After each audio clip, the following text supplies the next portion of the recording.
Hello everyone, welcome to the lecture series on Foundations of Deep Learning, Concepts and Applications. Today we are in the last session of week 3. We will see the hands-on implementation of building an CNN model. So, before that I would like to show you a little about the data set and then how to load the data set, and then we will come to a Google Colab. So, here I am using an MRI data set for Alzheimer's. So, we have an MRI scanned images, and we have a train and a test folder. Under train we have 4 different classes.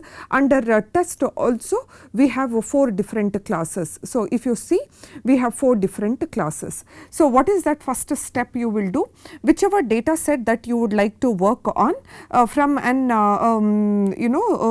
authorized source, you can download the data set. So, once you download the data set will be in your downloads in the system, in the local system downloads. It will be downloaded as a zip folder, because since you have multiple things here, it will be downloaded as a zip folder, and then you can unzip it, extract, and then you have to load it into your Google Drive. I have an Alzheimer data set. If I go into the data set, we have a train folder and a test folder. From our theory session, if you would have seen, we have covered how do you load, store the data set for our CNN implementation. You will be creating a folder called Alzheimer data set. In that you will have train and test folder. Under training you will have again each of these folders and the subfolders, and each subfolder is actually the class name. So, if you take here, it is a mild, moderate, very mild, and this is normal. So, all these are the class names. Under each again we have sub images. We have an images which belongs to each of these class.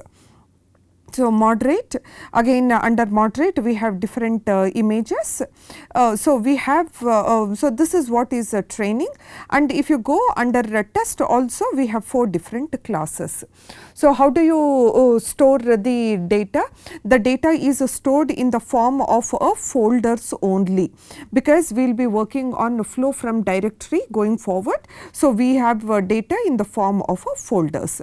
So, now once this is done, you will be going, you will open a Google Colab file. I hope by now you will be knowing it. How do you mount the Google Drive? So, on the left you have a folder. Click on this. You will be getting, it takes a few seconds time. Yeah. So, you have to mount the Google Drive. So, click on this cell. You will be mounting the Google Drive. Connect to the Google Drive link. It will ask you for your credentials, give all the credentials so that it will allow you to mount the Google Drive.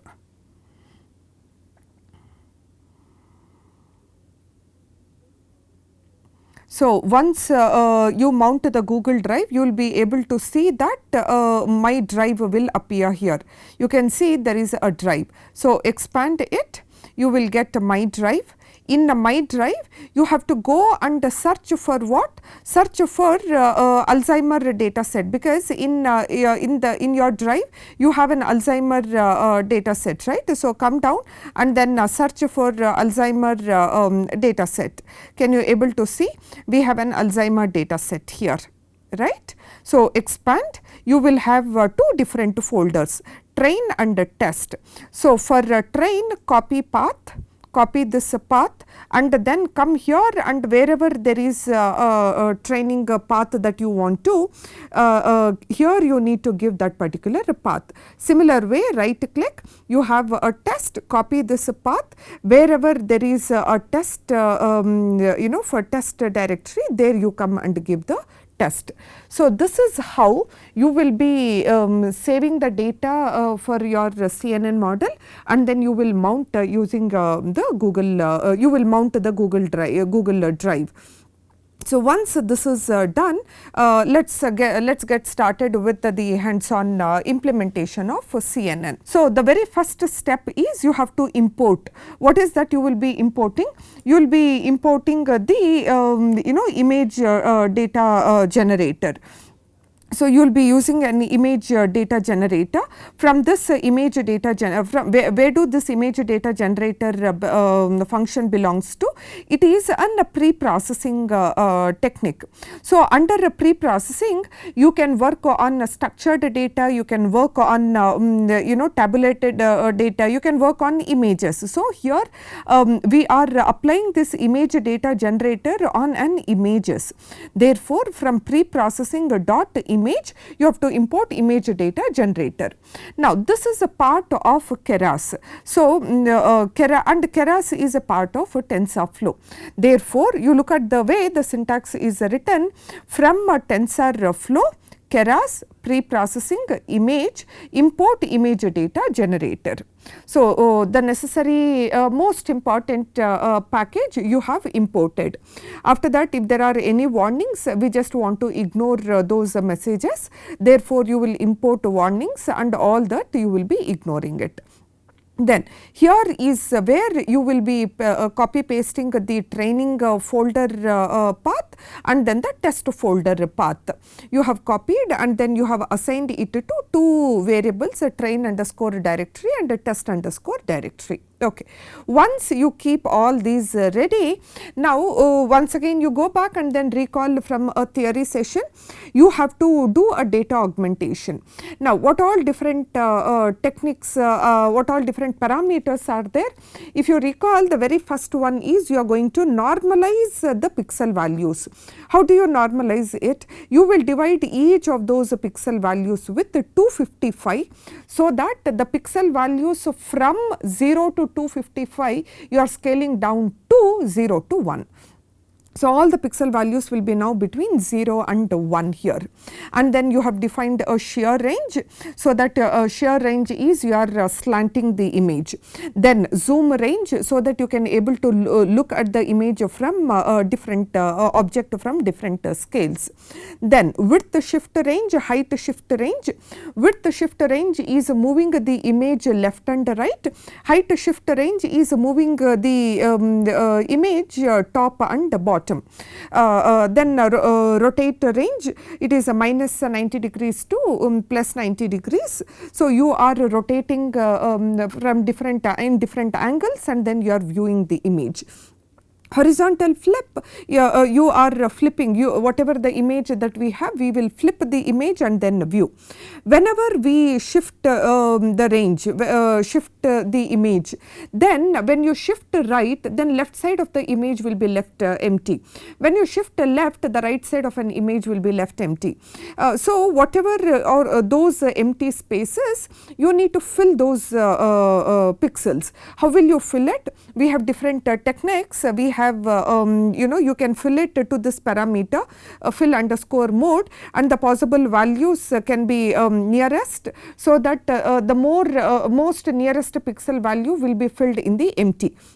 Or we can have constant. In all those empty spaces you can fill 0, so that it is a black patch, or you can fill all those with the wrap. Whatever you have brought it out, that will be filled in that empty, or it can be a reflect, which is a mirror reflection. So, it can be any one of that which we can use here, but the most frequently used one is nearest only. So, I hope this concept is clear to you. So, whatever is image data generator, this is a function which is used to artificially increase the samples of training a data set. So, now this entire function what you have defined is being assigned to a variable train underscore data gen. Once you define this, the next step is image data generator. You will be doing image artificially increase only the training samples. You will not do it for testing.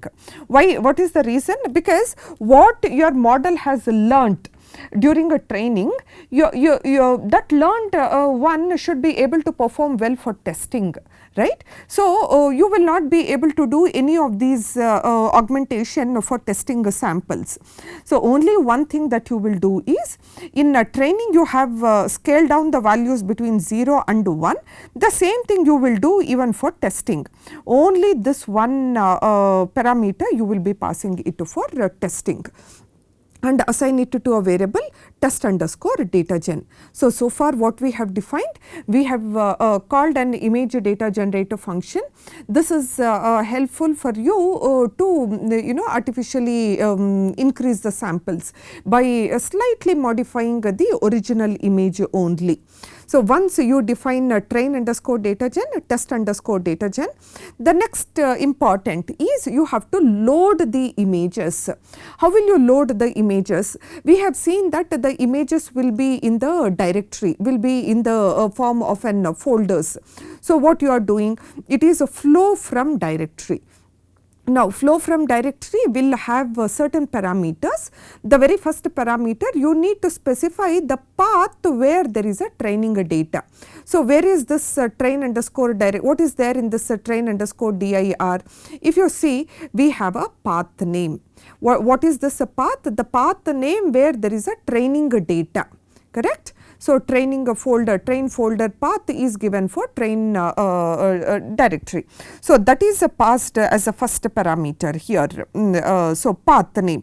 So, second is now in those different folders, in this you may be having images of a different aspect ratio. You may have a different dimension of each of these image.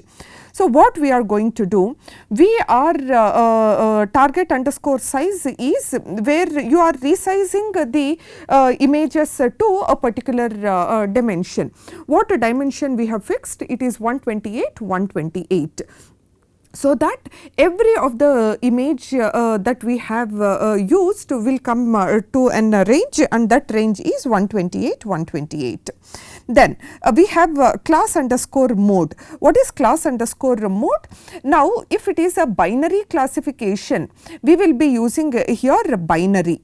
But now, since it is a multi-class classification, why it is a multi-class? Go back and then see, under training we have 4 different classes.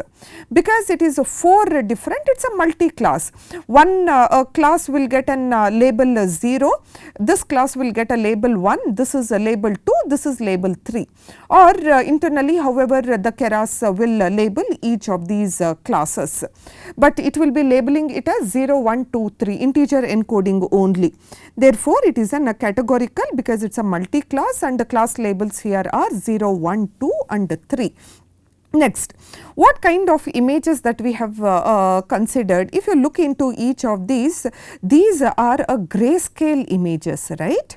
So, we are specifying a color underscore mode equal to grayscale.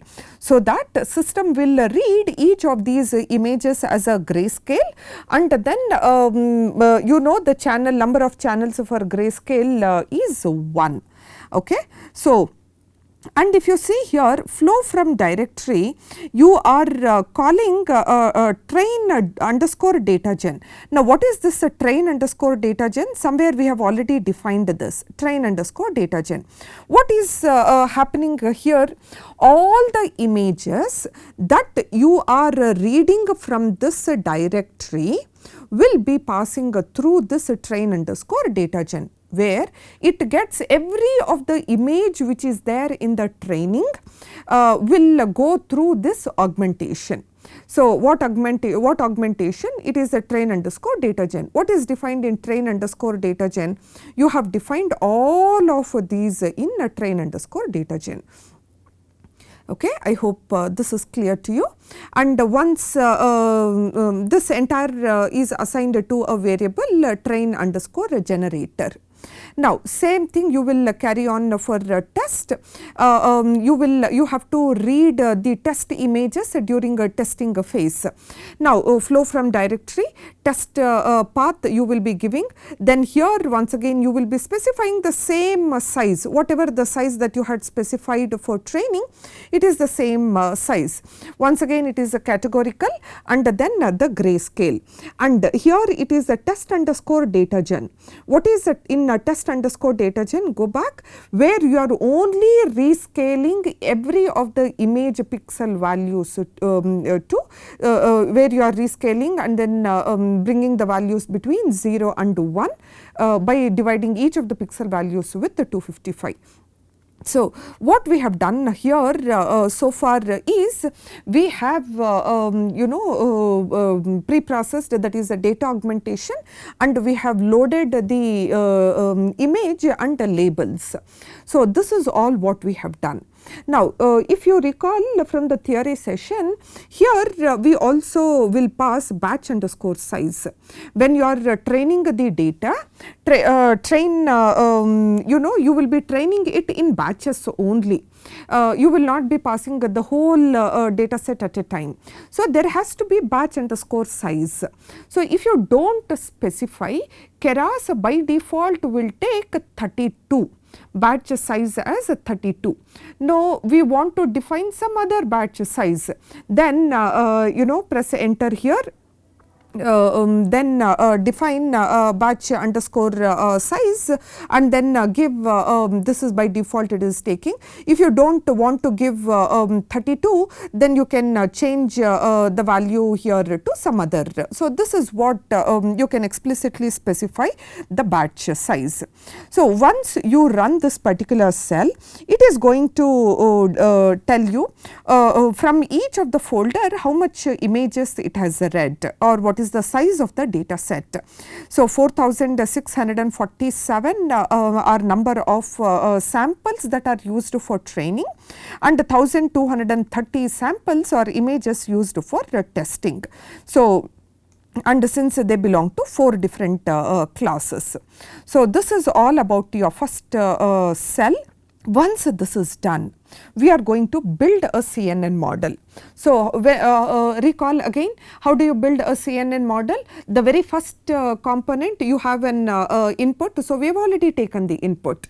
Now that input has to be passed to convolutional layer. So what is the function used? Conv 2D, because we are dealing with the 2-dimensional data, it is a conv 2D. Then once you finish convolution, you will be passing it to an activation function ReLU. The ReLU output you will be passing it to pooling layer. Under pooling we have 3 different types: max pooling, min pooling, average pooling. So here we are using max pooling. Once you do, you can repeat this n number of times, that is you can have any number of convolutional layers. When I say convolutional layer, you imagine this as convolution, ReLU and pooling. Then we can have any such number of convolutional layers. Then towards the end you will flatten it. Why do we flatten? Up till before flatten, it is only focusing on feature extraction. Once you extract the features, once you reduce the spatial dimension, the next part is for classification, which class it belongs to. So for classification, we will be passing it to a fully connected neural network. In order to go for a fully connected neural network, you have to go for a flattened layer, so that you are preparing your data where you are converting your data into a single dimension. So to do all of these things, we in Keras we have a standard packages. So all those package you are importing here. So how is that you will import? How do we remember it? We are building one after the other. Therefore, the first step is you will import sequential. What is this sequential? Sequential is a model that you are building. Therefore, from Keras.models import sequential. then conv 2D, then max pooling 2D, then flatten a layer. Once you finish this, then it is fully connected neural network, dense. All of these deal with layers. Therefore, you will import conv 2D, import flatten, import max pooling 2D, import dense from where? From Keras dot layers. So, you will import each of these. Now, what is the intention? Why it is repeated again here? Now, if you look into the difference between this cell and here, you are importing each of these functions separately. But if you look into this conv 2D, flatten, max pooling 2D, dense, all these are part of Keras dot layers only, right? So, rather than importing it separately, in other way you can even write in this. So, what is the first step? You are importing sequential from where? From Keras dot models. Keras is part of TensorFlow. Okay, so, or otherwise you can even import all of these four, you can combine it in a single line. How will you do? You will import conv 2D, max pooling 2D, flatten, dense. In case if you are using a dropout, you can even import a dropout. All of these are part of Keras dot layers. So, the intention of writing it 2 times is not that you should write 2 times, either you can write it independently, individually, or you can combine all of these, because these 4 belongs to layers only. So, all these 4 can be combined and then you can write it. So, this is the way that you will import the packages, the necessary packages. Then you have to build the CNN model. So, how will you build a CNN model? It is a sequential model that you are building. So, sequential, call the function, assign it to one variable called CNN1. Now, for this, what all you will be adding? The very first is you have to, you should have you are performing a convolutional layer. So, what is a convolution layer? In convolution layer, if you recall, you will be having an input image. Image is read internally as an pixel values, matrix of pixel values. Then for that, you are going to apply a kernel. Kernel also should be in the matrix form, and then how many such kernels you are using. Then you will be performing a convolution operation. What is convolution operation? Point wise, element wise multiplication and summation. So, all of these you are writing in this one line. Can you see this line? And what is the meaning of this? First, you need to take an input, and here input shape is 128, 128, 1. Why it is 128, 128? If you go back, you have resized the image to 128, 128. Therefore, what is your input image size now? It is 128, 128.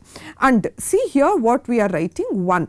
Why is that we are writing 1 here? 1 here indicates the channel. How many channels? Since it is a grayscale, for a grayscale the channel is 1.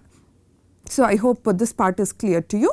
Once this is done, you for this input you are applying a kernel of size 3 cross 3. And how many such kernels you are taking? You are taking 256 such kernels. So, how does this works? So, if you go back and then if you see, let's if you see, you will have an input image which is 128 to 128, and then you are taking a kernel of 3 cross 3. Now, if you do this, you are going to get one feature map. Now, this feature map, whether you want to retain 128, 128, that depends on whether you are using a padding.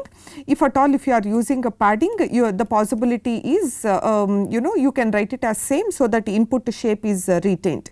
If you don't use, then definitely there is a reduction in the size of this feature map. Now, if you use if you use image 1 kernel, 1 feature map.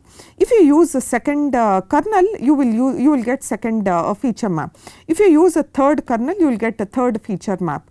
Now, what is the importance? Each of the kernel will extract a different features. This kernel is responsible for extracting some features, this kernel will extract another features, this kernel will extract. Like this, how many such kernels we are using, that is the size that we are defining here. That is the size. So, 256 such kernels we are using. So, once we finish, the output of convolution layer, that is the feature maps, are then passed to an ReLU activation function. What does ReLU does? ReLU will convert all of the negative values to 0, and then we have seen that it is responsible for introducing the non-linearity, and then this will help in extracting more complicated features as you go deeper into architecture. So, for the first convolution layer, the role of ReLU is to extract only the simple basic fundamental features. It can be lines, corners, some edges, it is these features. Then once you finish, you are passing a pooling layer. So, what is how do you write a pooling layer? For the model CNN, you will add what you are adding? You are adding a max pooling 2D. We are using a max pooling. Now, for pooling, we have to define a window size. So, why we require to define this? Now, if you go back here, you will have you will have different values. Now, you have to define one window size. If you define a window size and if you write a max pooling, among these 4 values, the max value will be placed here. So, that is what is the role of pooling layer. So, this is what the end of one convolution layer, the first convolution layer. When we say the first convolution layer, it is convolution, then ReLU, and then pooling. So, once you complete one set of, now you are repeating it. So, how are you repeating it? You are now defining a second layer. So, second set of convolution layer. Again you are passing a convolution. Now, this time we are taking a number of kernels as 64. Size of such kernel is 3 cross 3, and activation function, again you are passing a pooling. If you observe, nowhere we have written padding equal to same here, which means we are reducing at very first convolution, at the end of convolution itself, we are reducing the size of the feature map. So, that reduced feature map is then passed to pooling. So, here in case if you want, you can write here padding equal to same, and then you will have the next parameter. So, here only you can write padding equal to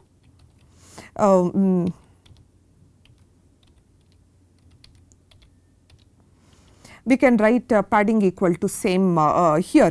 Now, if you do not want, then you can remove this, so that we will be reducing the size. So, this is how you are defining the layers. How many such times you have defined?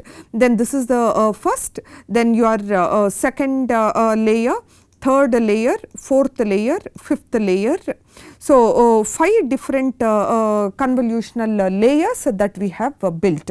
So, if you look into how exactly it works, so you will have the input image, you are passing it to the first convolution, you are passing it to second convolution, you are passing it to third, passing it to fourth, and then you are passing it to fifth. At each of this, you are performing an conv 2D, we are passing it to ReLU, and then we are passing it to pooling. So, the output of this is passed here. Here again you are going through all of this. The output is then passed here, output is then passed, output is then passed here. So, towards the end of this layer, you are using a flatten. So, what exactly flatten does? So it is going to convert whatever may be the matrix previously, it is converting it into a single vector, flatten, one dimensional one. So why we are doing it? Because now up till this you have extracted all the features. Now whatever the features that you have extracted, you want to understand what kind of image it is. So whether it is a mild mild symptom, or whether it is a moderate, or whether the person is normal. The next step is you want to classify. If you want to classify, the features that you have extracted should be passed to a fully connected layer. So for that you are converting a flatten. So flatten is acting as a bridge between your convolution layer and then, when I say convolution layer, all three, and then your fully connected layers. So once you flatten it, you are defining two hidden layers. The first hidden layer has 128 neurons and second hidden layer has 64 neurons. For the first hidden layer, the output from the flatten, once you convert it into flatten, that is passed as an input to this first hidden layer. So I hope you recall, you are remembering this syntax. 128 neurons activation, dense is fully connected neural network. Then because you are using neurons, you can this is an hyperparameter, you can drop some neurons. Why is that we are doing? It is mainly to prevent an overfitting problem. Then you are passing the next, you are writing the next hidden layer which has 64 neurons and activation is ReLU. So what we have defined here, we have defined a fully connected neural network. So we have, I am sorry, here we have defined a fully connected where we have defined the hidden layers, two hidden layers. And what is the last one? The last is output layer. So how many number of, how do you write an output? How many number of neurons will be there at an output layer? That depends on number of classes. Here since the number of classes are 4, we have 4 different classes, right? Therefore you are writing 4 neurons. And then because it is multi-class, the activation function used is softmax. I hope up till here it is clear. Up till then, you once you build a model, the model has to be compiled. How will you compile the model? Why is that you will do? So that you know, you will calculate the loss, you will get the performance of the training one, and then in case if you have to back propagate and update. So for all these things you have to compile the model. Optimizer used here is Adam. Loss because it is a multi-class classification and each of the class is getting a label 0, 1, 2, 3. It is a categorical cross entropy. And then the metric that we are using here is accuracy. So this is how you are building a model. Now what all different hyperparameters that are there here? The different hyperparameters, can we change the input? Answer is no. Input is something that is given to you. Now what is hyperparameter? Now you have reshaped it to 128, 128. So probably you can change this value, but if you are changing here, you should change it back in these places also, here for both training and testing. The next hyperparameters here are how many number of filters that we have taken, filters, kernels, how many kernels that we have taken, what is the size of the kernel that we have fixed, whether we have used padding or not, what is the window size for max pooling. So all of these, how many such layers you need to build. Should you increase the layer? Should you reduce? So all these are your hyperparameters. And so when it comes to fully connected, what all hyperparameters here? Number of neurons that you will put for the hidden layer. Then whether you want to add the dropout. If you are adding the dropout, what is the percentage of neurons that you are dropping? All these you can change the values and then you can see how the performance is changing. Then you can change the optimizer.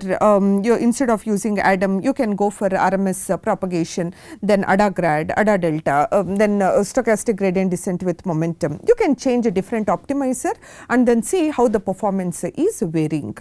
Then you give model dot summary. You can able to visualize each under after each of these layers, how the size is changing.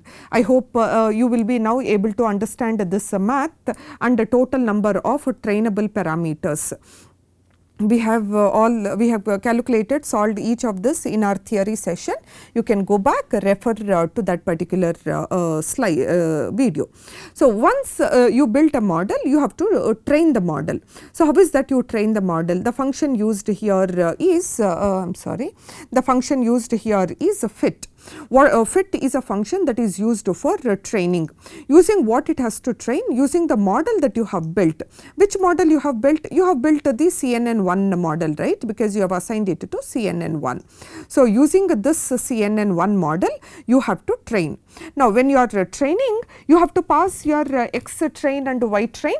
Right. So what is that you are passing? You are passing a train underscore generator. So from where do we get this? What is this train underscore generator? Can you see here?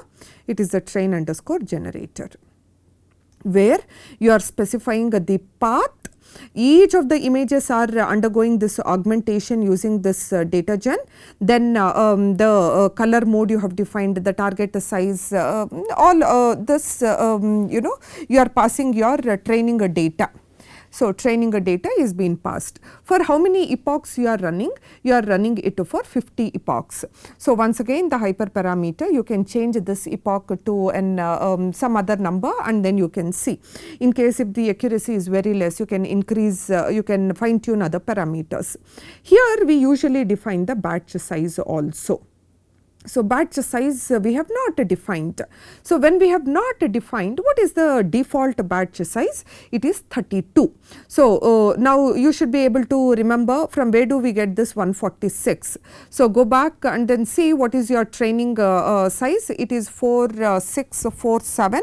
So go back to this. We have 4647 samples.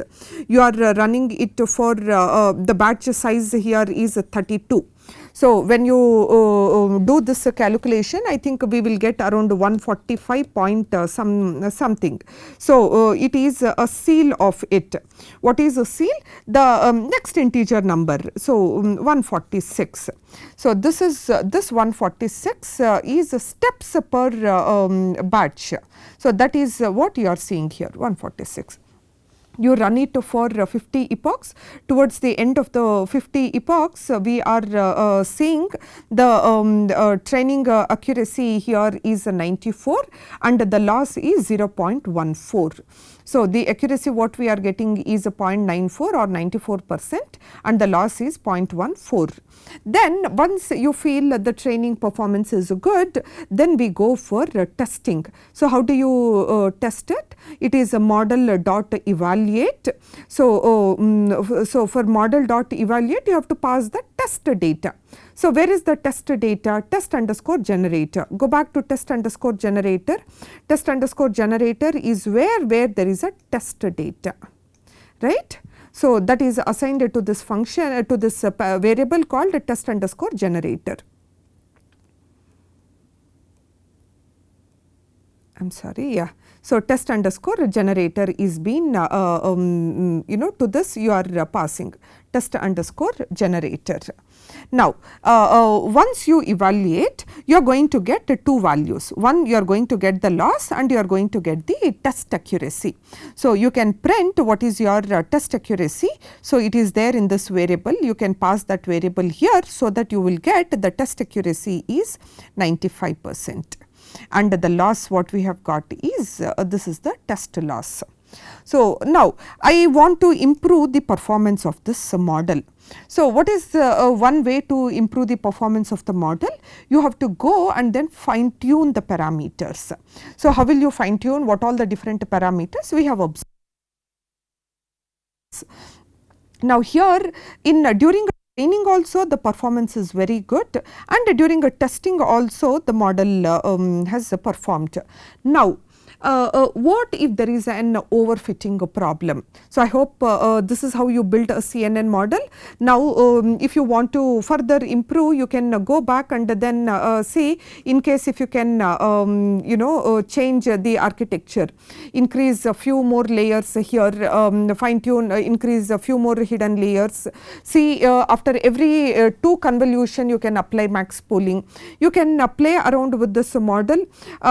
You can write pooling after performing a 2 times convolution, then writing pooling layer.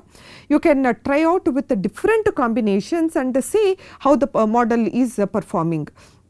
So once this is done, so next step is you are applying a regularization techniques. So what are regularization techniques? The possible regularization techniques are batch normalization. You can go for a dropout, you can go for L1 regularization, you can go for L2 regularization. So how do you apply a batch normalization? Here I will not be explaining the code, because for the same code before same model we are writing a batch normalization. So batch normalization is applied before a ReLU, or it can be applied after a ReLU. So after a ReLU we have applied a batch normalization. For our previous code there was no batch normalization here. You can see there was no batch normalization that you have included here. So here we are writing the batch normalization, and then we are seeing is there any impact on the performance. So after every of the ReLU activation function there is a batch normalization. Here after a ReLU activation, batch, ReLU, batch. Then there is an batch normalization. Then you can even add batch normalization to your fully connected layers also. So this is how you are adding the batch normalization.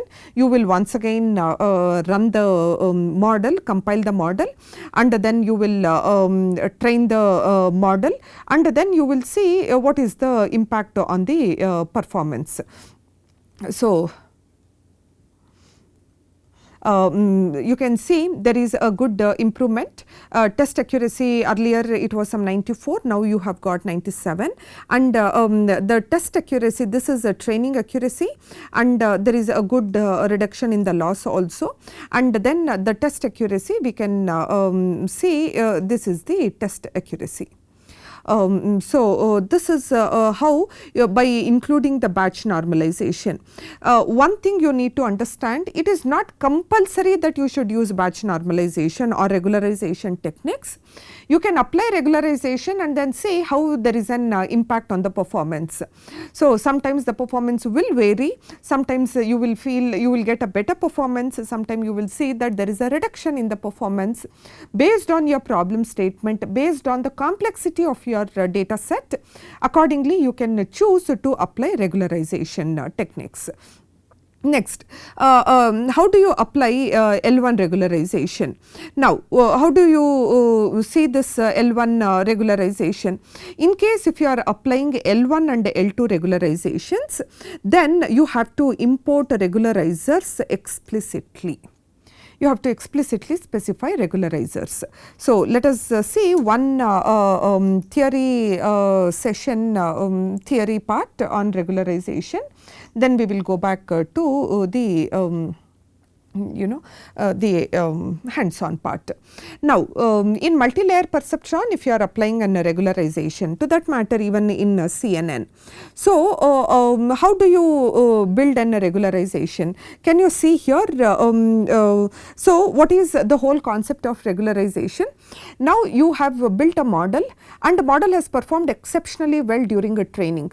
If model has performed exceptionally well, there can be two possibilities. Really model has performed well, or second is maybe the model has memorized but it did not regularized. So how do you avoid it? How do you first of all understand that model has performed very well? So during a training you can see that its loss will reduce and its performance increases. Now, if performance increases, loss reduces, there is one benefit of doubt. What if the model has memorized? So, in order to avoid this, whenever you are getting a loss, you are adding some value to it. so that there is some loss value that you got and some value you will add. Then you will see that the loss value has slightly increased. When loss value increases, you will go back and then you will update the weights accordingly. Then again you will go in the forward direction, again you will get the loss. For that loss again you will add some term here. What is this term? This term is your regularization, L1 regularization or L2 regularization. What is L1? Some you will add some value. That value is summation of all the weights. So when you do the summation of all the weights, probably you may get some negative value. So in order to avoid, it is mod. Now when you add all of those, the value may be very high. So in order to reduce, you will multiply it with one smaller value. Anything you multiply with such a smaller value, this whole term reduces.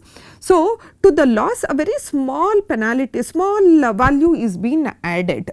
Now this is all about your regularization. Now if that is the case, you can ask the question, to the loss you are adding, that means the syntax should be, to this loss you should add some plus term. You should be adding loss plus some lambda WF, you should be adding it. Now why are we not doing this is, if at all if you have to do it, then manually if you have to do it, then you should go back, you should take all the weights, you should add up all those weights, multiply it with some smaller value, then you should do it. Rather than you manually doing it, Keras internally will do this. How Keras will internally do? How do Keras now understand which all weights that you should take wherever you are writing a regularizer? Now you have written regularizer for this first layer. You are this is layer 1, this is layer 2, this is layer 3.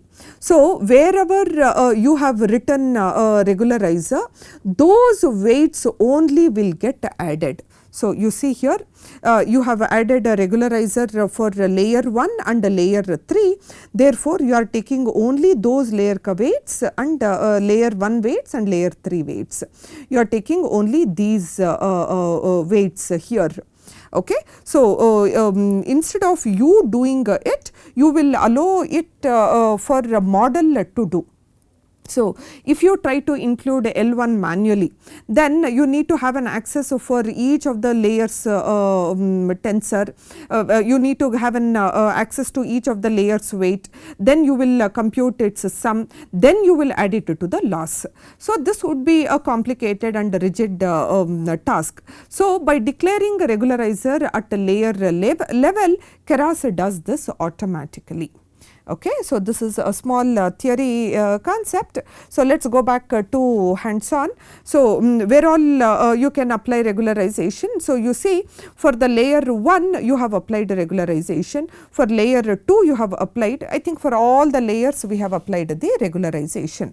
So when you apply regularization, for this categorical it is a plus a lambda, all the summation of all those weights. Every of these layers weights you will apply. And what is the lambda value that we have defined? The lambda value we have defined is 0.001, which is an hyperparameter here.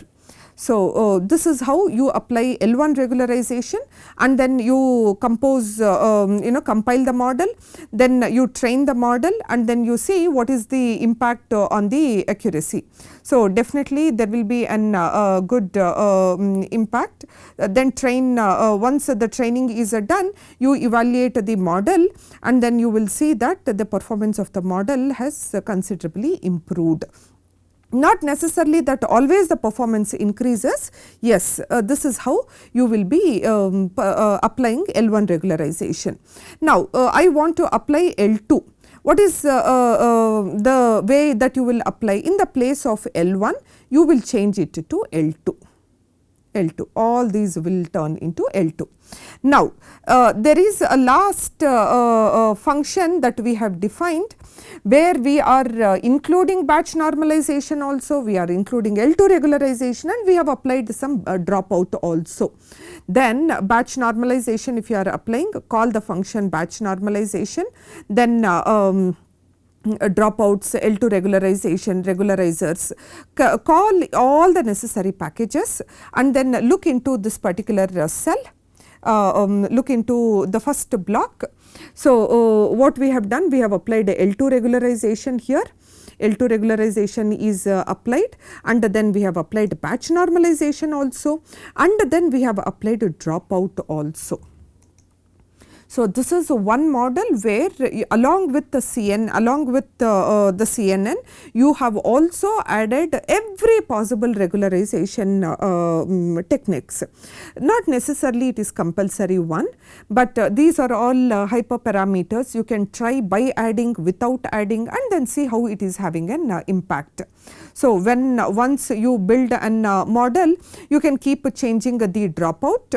I will come back to theory part of this in a while, and then you can see for convolution where you have applied a dropout, the dropout percentage is very small. When you have applied a dropout at a fully connected, you will see that there is some dropout here. Right. So, you will apply dropout, you will you will build a model, then you will compile the model, there is a learning rate. So, there is a learning rate here. I'll come back to this point. In the previous, we had just written optimizer equal to within a single quote Adam, but here we are changing the learning rate. So, why are we doing it this way? So, we are building a best possible model. After once we build a model, we are going to train the model and we are going to evaluate the model. So, we have seen the accuracy here. Okay. So, this is how the hands-on implementation. There is one theory concept that you should know. What are the best practices when you are using a dropout and when you are building an CNN model? See, where do we apply a dropout? Dropout can be applied when you are building a CNN model. You can apply dropout in two places. One, you can apply at a convolutional layer. When I say convolutional layer, it is after pooling. So, we have convolution layer, ReLU pooling. After pooling, you can apply dropout. But however, it is not very, if you see any of the architectures, people often use less at a dropout at convolution layer. So, although there is a dropout that you can apply at convolution, but it is less commonly used. Second, you can apply dropout at fully connected layers. So, what is fully connected? So, after once you flatten, you have layers there you can apply and fully dropout there. Now, so with this we have seen dropout can be applied at convolution, dropout can be applied at fully connected. If you are applying, then what should be the values? Usually, if you are using dropout at convolution, use a smaller dropout rate. So, usually we will have a smaller value. This is a most frequently used one. If you are using a dropout at a fully connected layer, use little higher dropout value, but however the dropout value should not exceed more than 0.5. Because 50% of the neurons you can drop. Anything you drop beyond, then it is not a correct way of building a model. Then the best practice is whenever you are using a dropout, use a dropout with other regularization techniques as well. Combine dropout with other regularization. You can use L2 regularization, or you can use a batch normalization, or you can even go for early stopping. Then when you combine dropout with other regularization, you will often see a good performance. Next, most important, whenever you are using an dropout with this combination, then ensure there is a lower learning rate and there is an increased batch size. Increase the batch size and number and then have a lower learning rate. So, these are the best practices for implementing a dropout for a CNN model. So, this best practices is what is being built here. because we are using L2, we are using a dropout at every of the layers. You can see there is a dropout that is added after pooling a layer. After pooling there is a dropout.